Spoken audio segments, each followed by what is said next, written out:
Jackie Meeler with the Arizona Office of Tourism. We have a whole Arizona booth here at World Travel Market. We have many partners from around the state, our convention and visitors bureaus. We actually have a couple of our dude ranches with us. They're the ones in the cowboy hats, and some of our hotels and other Jeep tour companies. So we actually have a pretty strong Arizona presence. We have about 20 people in our booth this year, which is the biggest we've ever had. Can you talk about some of the developments that are going on with within the state of Arizona, especially the hotel segment, how that's evolving and what's coming online exactly? There's a lot coming online in Arizona, a lot of new hotel brands.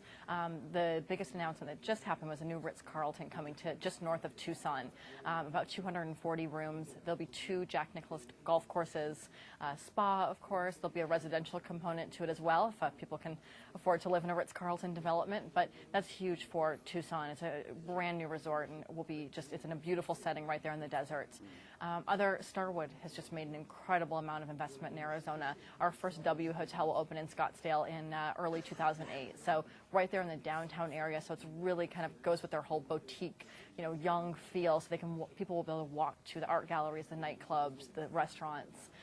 They're also building a 1,000-room Sheraton in downtown Phoenix next to a new convention center. But that's a huge commitment on Starwood's part. In addition, Le Meridian property will be going in Tempe. Tempe is our university town. It's where Arizona State University is. And they have a little bit of water there that they call Tempe Town Lake, and they're building the Le Meridian right there. So Starwood is just making an incredible amount of investment in Arizona, and I think it shows how well our market is doing, that people are wanting to come in and make those investments. And you've got some other things coming on there, sort of more eco-friendly, all organic resorts, what are we seeing there? Absolutely. The Boulders, which is a beautiful resort in North Scottsdale, is actually aiming to become the first all-organic resort in the United States. So they're slowly making changes, and their restaurant is all organic. They have an organic wine list. They're looking to make all of their linens, the organic linens, and even down to like the candles they have in their room and things like that. So really making those steps to become more eco-friendly. And speaking of eco-friendly, Barry Sternlicht, who used to be with the Starwood Group, he's actually gone out on his own. He's starting a new hotel brand called One, and it is going to be the first eco-friendly hotel brand in the world. And one of the first properties he will be opening will be in Scottsdale, once again right in that downtown area. So people will really have access to all the nightlife, the art galleries, and the restaurants, and all the kind of bustling city scene, but be able to have a good conscience about where they're staying. And going forward, what do you think is the major challenges for Arizona as a state in terms of its marketing, in terms of its push?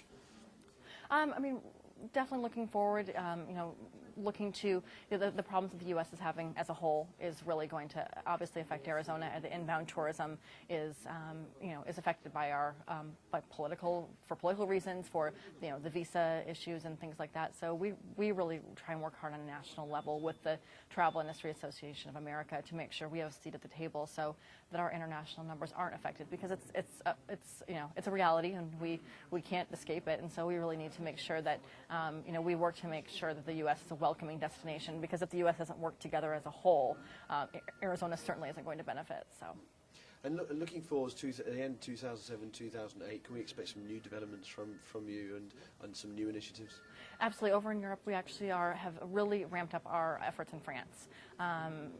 France is really coming along, kind of head and head, neck to neck with Germany, and is one of our, right behind the UK, our overseas market. So the French have really, in the past, historically, they come to the Grand Canyon as part of a bigger tour of the kind of the Four Corners area of the United States, of Colorado, New Mexico, and Utah.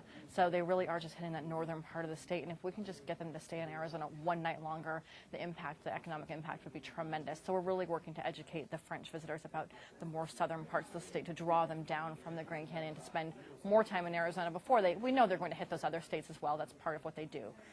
We would just want to capture them for a little bit longer in Arizona. The last question, how do you see the tourism product evolving? How has the Arizona product evolved over time? How do you think it's going to change and evolve in the future?